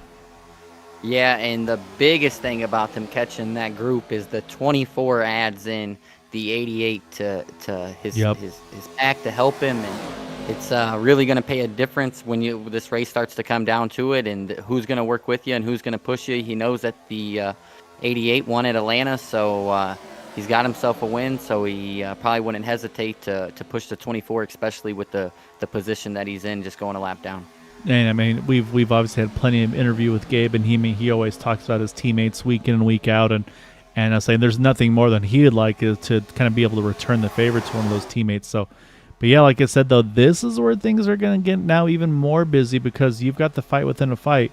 Again, we've got the top 5 vying for the win of this race. They're all right here together. But then again, you've got this battle for the lucky dog. Right now, it kind of ebbs and flows. Is it Joshua Highball? Is it Tom Dixon?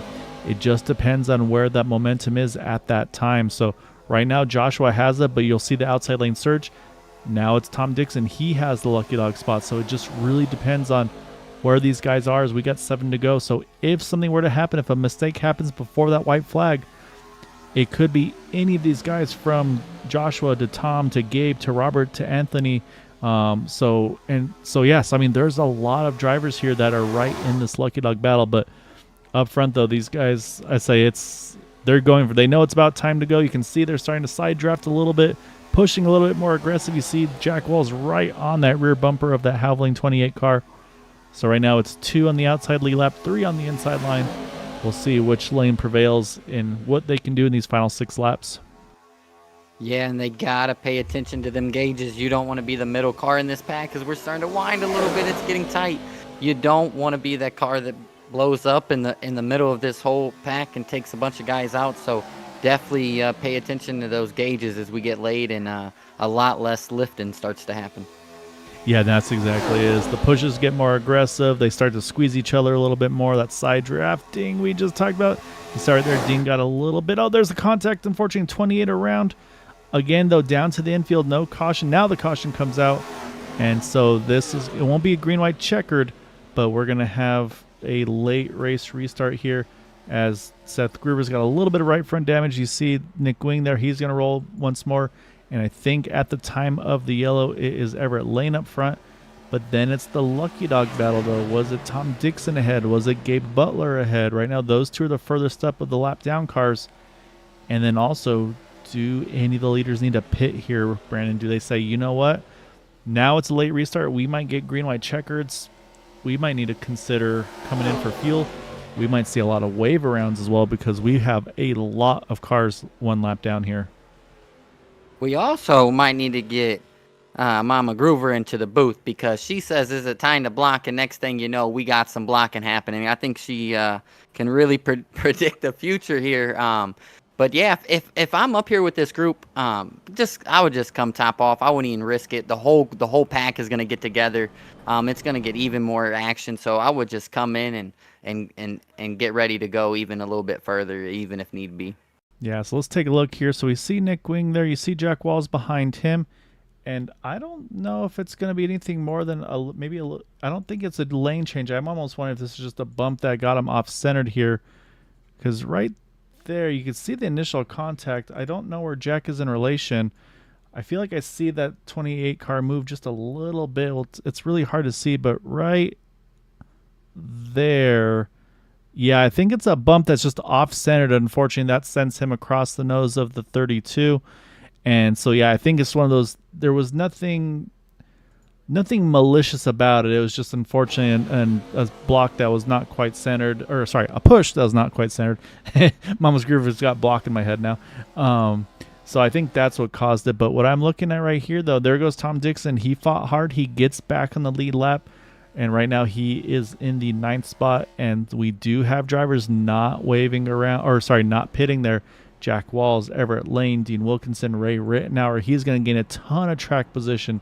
Dale Rapp is going to gain track position as well in the 52 car. And then Nick Wing there, Quavi Brooks, and Seth Groover, they're all on pit road. Probably tires for those two that slid a bunch, possibly a fast repair. But looking at Seth, I think he's just going to opt to fix that repair manually. And yeah, we're going to, I think this will throw us into that green white checkered territory here, Brandon. Yeah, exciting time. Ryan said he wanted some exciting things, commentator wise, and Carl said he wanted some exciting racing, and I think everybody's wishes are about to be granted. These late restarts never disappoint. Yeah, but it's going to be interesting to see. So we'll see is obviously the lights will go off in the pace car next time around. And I'm already watching Everett. He's already rolling that apron here, saving any fuel he can in that 24. And again, I talked about the drivers that are going to be around one another. So he's going to have, so I'm trying to see who's in what order, but I think this is the order. So he's going to have Ray Rittenauer behind him. He and Ray are sharing Discord tonight. So the 24 and the 87, they're locked on together. Jack Walls, Dean Wilkinson, not part of the same team in Discord. However, they've run with each other for years. Again, two of the founding members over here with Area 51. So they are very familiar with one another. I could easily see them working together. Dale Rapp there in the 52. He's going to be in fifth. So he's going to probably just have to try to find the fastest line and try to tag onto them. In sixth is going to be the 53 of Quabi Brooks. Say he also topped off there on fuel. And then we just mentioned Nick Wing there taking some tires. Seth Groover there. And then Tom Dixon. So we will have 9 on the lead lap. Tom, though, unfortunately for him, is going to have to restart tail end of the lead lap just because that's the lucky dog rule.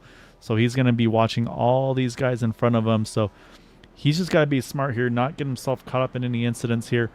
But it's going to be interesting right now is to see where did the 28, where did the 32 go on this restart here. It looks like the 28 will have the 53 possibly in front.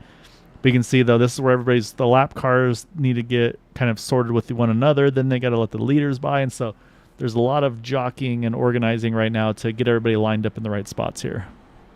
Yeah, there's also some guys that don't have a win yet, and some guys up there that maybe don't have a win in Area 51 yet, and they're very, very anxious and ready to get that win. So remember, you got to be patient, you got to be calm. You want to attack, but you want to attack at the right time. So very, very excited to see what these guys are going to do. We spoke at the beginning of the broadcast of Quabi only being here for a few races so far, and maybe not being as active in the card this season. Maybe he can come in and sneak one from these guys, and there you see him right up there on the outside. Yeah, but I'm saying we talked about our points leader. Kevin Hatch just popped into the chat. Didn't quite make it home in time. He was over at the Martinsville race, so I hope you had a great time, though, Kevin. I say it's definitely, I feel like one of those ones that's probably on the bucket list of a lot of racing fans. I say Martinsville, Bristol, I think are definitely two of the top ones on the short track side of things. So, yeah, you're just in time for a very exciting finish. Ray is going to be right behind that 24 of Everett Lane. And again, with the green-white checkered here, I don't know if you got enough time to really try to make too many moves. I think you find who you can work with and just basically push like there's no tomorrow. So we're about to find out. You can see the pace car is turned off, handing it over to Jack Walls. He's our control car, and we are underway. Green-white checkered attempt number 1. A little bit of tire spin there for the 83. Gathers it back up nicely. But right now, there's a lot of separation between he and the 55 here. So this is, I'm going to say, is the advantage probably to Everett and Ray here in the second lane. Yeah, very, very good start on that outside by Everett and them. And if you're the 53, get ready. We spoke about it earlier. It's not the 48, but it's the 53 now. Expect the 32 to hit the third lane as we see him going out there. He's going to push you. He's going to get you out front. And let's see when the move comes. Oh, look at their dudes. Saw the middle opening. He's going to grab that spot. 53 has to jump up. The 87 and the 24, they saw it. They reacted to it. And so now they got to get still through 3 and 4 clean. The 87's got to make sure he doesn't drift up because that 32 will fill that gap if the opening happens. So these guys have to play defense right now and try to run that middle lane as tight as they can. Got to get to the white flag, and we will get there. This is the last lap here at Daytona. Jack Walls leads inside. Everett Lane leads the outside lane. Do we see that third lane here before we get to the flag?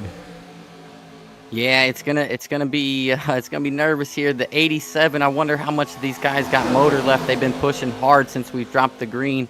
It's gonna be we're starting to get 3 wide now with some big pushes coming as we go down the back stretches. We got some 3. Back to 2 wide. Groover to the middle. Yeah, but I say everybody's trying to figure out where the momentum is. As they haven't talked about him in this pack right now, but have been a great push from Dale Rapp. He's really helped that inside lane as well. And right now, the momentum definitely looks like it's going Jack Wall's way here. We'll see if he can get 2 wins in the season as they come through start finish line. And it will be Jack Walls getting the win tonight at Daytona. Dean Wilkinson giving him that big push to the finish. But it looks like actually, I think Everett Lane possibly grabbing that second spot. But we do know Jack Walls is our winner here tonight at Daytona. And actually, I apologize. I'll say this is Jack's first win of the season here as well. I think I was mixing him up on a different night. So say race Area 51 win number 1 of the season in Sunday for that 83 of Jack Walls. Yeah, great move by the 83. He picked up the first win of the season in the Thursday Truck Series League in that Delaware University 83. So hats off to the 83. And we had a really good clean race there. I figured we were going to get maybe a little tangled up, but those guys had some clean pushes, and that's what we talked about at the beginning. It's more about finishing than sometimes winning. Yeah, but exactly right. As Jack's going to bring it to pit road, may not even have enough fuel for a burnout. And I say we talked about the new builds on iRacing too. I'm trying to remember, does Daytona? I don't think Daytona has the victory lane that you can drive into yet. That'll be a really fun one in the future as well, as they've added a few tracks that do have a victory lane. But what we will do is while we watch Jack is we got to pull up those final results for the evening, as it will be Jack Walls getting the win. And I was curious about second place, and it's going to go to Everett Lane over Dean Wilkinson by 1/1000th of a second there, Brandon. So put Everett in the 24 there in second with that. Then Dean Wilkinson, Ray Rittenauer there fourth, Dale Rapp. Again, a great finish for him in that top 5. And then continuing on, you've got Seth Groover, Nick Wing in that late incident. Couldn't quite recover to the front, but still solid results for them.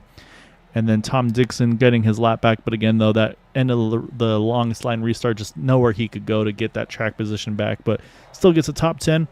Joshua Highball, highest of those, a lap down in 10th. Robert Amaral there, 11th. Jim Brooks, 12th. Then Anthony Lane, Gabe Butler, Todd Merkel, Frank Ranger Jr. are 1 lap down finishers there. Again, just unfortunately some pit stop mistakes from a few of them. And then Gary Huffines there in 17th, Eric Laurie in 18th. A tough night for Eric, unfortunately.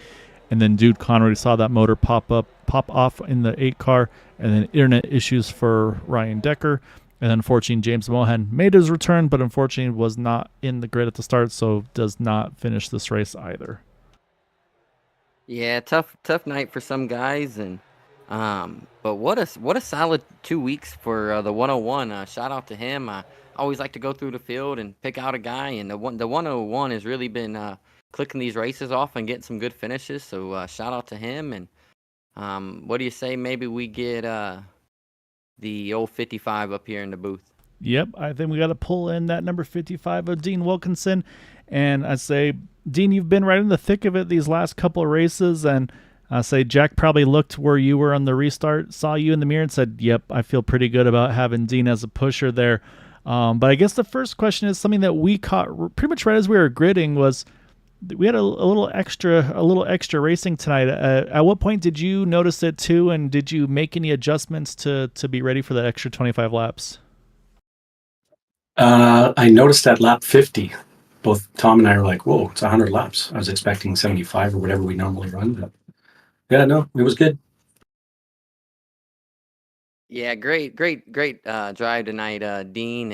And you always bring some great looking paint schemes. And and you got anybody on there? I always, we give the shout out at the end, but anybody, I want to get learning into doing these paint schemes. I stink at them. So how do you go about, man, you bring some good looking ones. How you go about really doing them? I just have fun painting. It's spreading paints, and yeah, I enjoy doing them. Good relaxing thing to do is paint a few cars. Pretty simple once you get to know how to use the software. And appreciate it.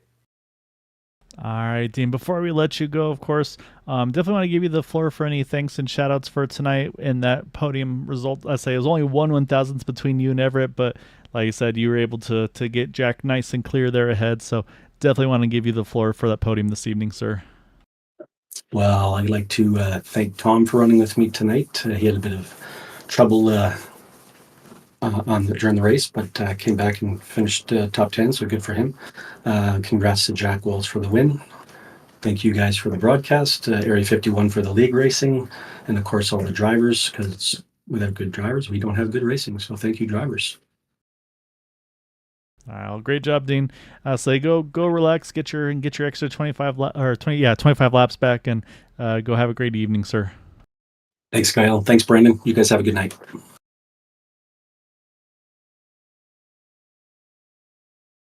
All right, that was the number 55 of Dean Wilkinson. Now we jump one more spot to the 24 of Everett Lane. Everett, we got to chat a little bit, definitely gave some attention to it as well during the race. So I know this is one that you were going for that little extra bit there. But I mean, unfortunately, didn't quite get there. You could see Ray was doing everything he could to shove you up there. But I mean, just take us to the race. I asked Dean as well. I got to quiz you as well as on it. We caught it right at the very beginning of the race, where normally we run the 75 laps over here at Daytona. I had the extra 25 tonight. I mean, at what point did you guys kind of look at that, and did that change the strategy at all for you? Nah, it didn't change the strategy for me. I didn't really realize how many laps we'd run until mid-race. I got some other stuff on my mind, but now I looked up there. Wow, we're doing 100 laps tonight. Okay, just maintain your pit speeds and your fueling, and see if you can get to the end. And then obviously strategy-wise, I mean, it was looking really good. You guys were all locked on together, and then unfortunately, kind of little by little, mistakes were happening. You lost Gabe, and then you lost Dude as well. And so at that point, was it just, okay, I just got to try to find somebody before the caution came out? Did you have a plan that you were going to try to work with somebody? Or, I mean, how was the thought process there on the strategy before that green-white checkered and seeing Ray behind you? Yeah, before that late caution flag came out, I was riding behind, I think it was Seth, whoever, and I was going to be fine sitting right there until the white flag lap, and then I was going to try to make my move on the high side or go around him or do something like that to try to get a win. And but then we had the caution, and I seen Ray behind me. I said, well, there's another boot knocker. The boot knockers, I love running with the boot knockers, and they helped me out a lot. And Ray was doing all he could do to get me there. Like I said, we just came up a little short, but all in all, it was a fun race tonight. Yeah, and obviously, before we let you do your normal things and shout-outs, I know, like I said, we talked a little bit pre-race, and we definitely focused on it on the car a little bit. Obviously, you were really close with him, and we've got to being able to watch some of his races with Area 51 a few seasons back as well. So I don't want to put you in the spot, but obviously it's a big loss with Al, but at the same time, this is also a great spot where a lot of our community kind of comes together to help and support one another and everything. So, like I said, I know this one was probably a little even that extra incentive is, if you will, for you. Yeah, I love Daytona, and we'd always love to team up together out here at Daytona. I got to talk to his wife today for about 2.5 hours. Sweet lady. Well, show my prayers out to her and that whole family. But yeah, we're going to miss him. He's a good old guy. I try to get a victory there for him, but he understands how super speedway racing is, and it's just sometimes you don't get to the checker flag, and it happens. But yeah, he's going to be sadly missed. He was a super guy, sweethearted guy. Just unfortunate, but that's the way things go sometimes in life. And love the guy. I'll miss him. Yeah, no, we definitely all are going to. I was going through his stats, and yeah, so his one win was at Talladega back in 2021 with us over on the Xfinity series when we were running that one. So I was going through the stats, and he was, I think he ran maybe 2 seasons over here with us, but he was stout in the races he ran. So it was a lot of fun having him over here with us. And like you said, you make a lot of friends along the way, and so it's gonna be a big loss, and I'm glad you got to kind of reach out and talk to his wife for a while. And like we talked pre-race, obviously there's gonna be something set up for him with all of the friends and everybody that he had along the way. So definitely looking forward to that as well. But Everett, like I said, hell of a job, man. It was a really good fun watching you go after that win, like I said. And then, yeah, like I said, it's always a blast having you in the field, but of course, always got to give you your other thanks and shouts for that runner up here tonight. Fast Lane Racing, the Boot Knockers, Ray, and you guys up there, Gail. You do such a great job over here at Area 51. The announcing is awesome. Probably best announcing I've seen around in iRacing, so I really enjoy racing over here. I appreciate the kind words, sir. But great job tonight, and yeah, look forward to seeing you again soon. And yeah, like you said, though, definitely all of our love to Al, Cena's family, and everybody. So, but great job tonight, though, Everett, and look forward to seeing you on track again here soon, sir. Okay, Gail, thank you very much, buddy. All right, Brandon. So that's always a tough one, like I said. But I mean, that's unfortunately those things do happen, and I said that's where we got to remember the good stuff with them. And like I said, we'll be definitely having some sort of a special event that I'm sure we'll be getting some details on, and we'll share with all the league once we get those details. But now, Brandon, we got to chat with a certain winner, and that is that Delaware paint scheme on the front. We saw the vacation boy Bud Steele rooting him on the chat, and I believe that might be a Bud Steele paint scheme if I'm not mistaken as well, Jack. And is that what propelled you to the win here tonight? That's what it was. It was that bird on the rear end of my car was flapping its wings. Go UD.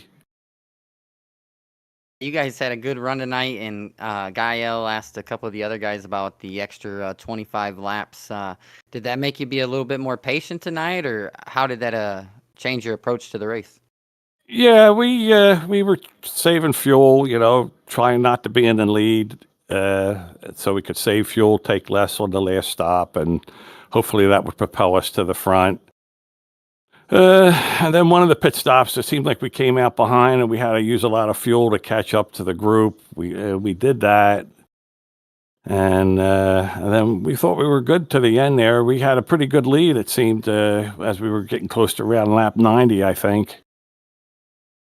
And it was just a handful of us there with about, I think, a 10-second lead. Is that right? Yeah, you guys had a really good margin there, and that was what we're watching. It's like, but I mean, take us through too those last couple laps before the caution. I mean, you've got you guys the top 5 fighting for the win. You just put a whole bunch of cars a lap down.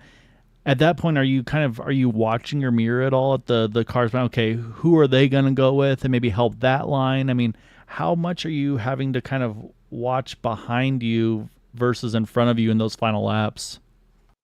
I wasn't watching behind me at all. I was when we came out, I was supposed to be behind Nick, and I was going to try and push him to the win. And on lap 96 or whatever it was, maybe I pushed a little bit too hard on the right. I don't know exactly what happened there, or whether Seth came up and got his left rear, or a combination of both, I guess. But the intent was for me to stay behind Nick and hopefully push him to the win. So I wasn't looking in the mirror at all. Well, I say it definitely still worked out well for you. Like I said, I'm sure you felt pretty good when you saw Dean in the mirror on that final restart, to be able to kind of feel pretty confident on your pusher there at the end. And I say getting your second win of the season on both series, your first here on Sunday nights, but like Brandon mentioned, it's your first. Or sorry, you won the opener on Thursday night in the truck. So a pretty good start to the season for you. It's got a few more races before the playoffs. I mean, do you look at that at all, or are you just enjoying trying to get these wins when you can? Yeah, I mean, I got the win by luck tonight, I guess. But yeah, I think I'm like 1 or 2 races behind because I missed a couple races. So, like I said, my main goal was to help the team as much as I could or wherever I could. And I feel bad for Nick because, he was there towards the front and then he got spun out. So I feel real bad for him. I mean, I'll say it's when you get to those closing laps, I'd say it's hard to get those perfect. I mean, the pushes are going to get more aggressive. Everybody's going to start squeezing each other tighter. I mean, like, I think for Brad and I, we went back and we looked at it, and honestly, we couldn't really see any obvious thing. It's one of those things where it's just, to us, it's super speed of racing. Those things are going to happen in those closing stages. So definitely, I would say don't beat yourself too much over it, Jack. I'm looking over at the points, and you gained 5 spots. Still not quite where you want to be to get to that top 12, but again, we still got, I believe, 3 more. Or is it 3 more or 2 more after time? I'm going to double check it here because I got to give you the right info. We got 2 more after tonight, so. Yeah.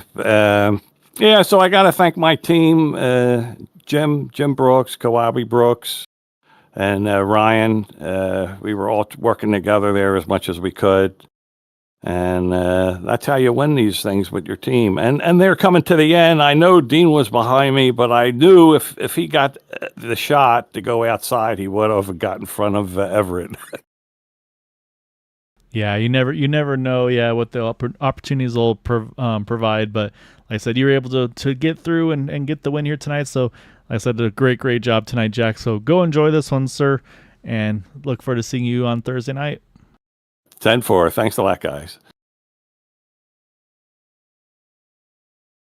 All right, Brandon, that is our race winner right there in the 83. So, and we saw the incident. Obviously, you could, I don't know, I feel like I could kind of feel the, if you will. I think he just, again, it's one of those things. You never want to be involved in an incident, so it's one of those things. I'm sure he doesn't feel good about the contact with Nick. Whether, like I said, and from where he stood, it was hard to see. Like, it could have been a bunch of different things, and so it's just. But again, you're getting the closing laps. You're gonna have to push for all you're worth, and it's just this is how it goes. Like I feel like that's one of those ones where you can't really beat yourself up on it, because 9 times out of 10, it doesn't matter who's the leading car or the push. Like, that incident's probably gonna happen one way or the other. Well, yeah, it's just racing out here, especially like you said, when it gets that little bit with laps to go. The lines aren't going to be as straight because they're pushing a lot more compared to, you see a lot of riding around to save fuel, and then when it comes down to it, it looks worse than what it really is. And those guys just going racing and trying to go for a win, and no harm, no foul in my eyes, So hop back in the car and get back at it next week and try again. Yep, exactly right. And I'm saying the best way to get over that is to get back on track. So it'll be fun to see. Like I said, there's still plenty of racing left to go. I think it'll be pretty exciting going out, because again, we're getting to the championship point of things here as well. So again, really want to thank everybody that watches us and supports us. A little longer tonight again with that extra 25 laps, but like I said, though, that lap 75 point was not the same as what we saw at that lap 100 point. So Brandon, I say, as always, appreciate you, sir. Say, especially for the little extra coverage here tonight as well. And then, of course, like I said, everybody watching and supports us here. Big thank you to you all. And until next time, as always, take care, stay safe, have a good night.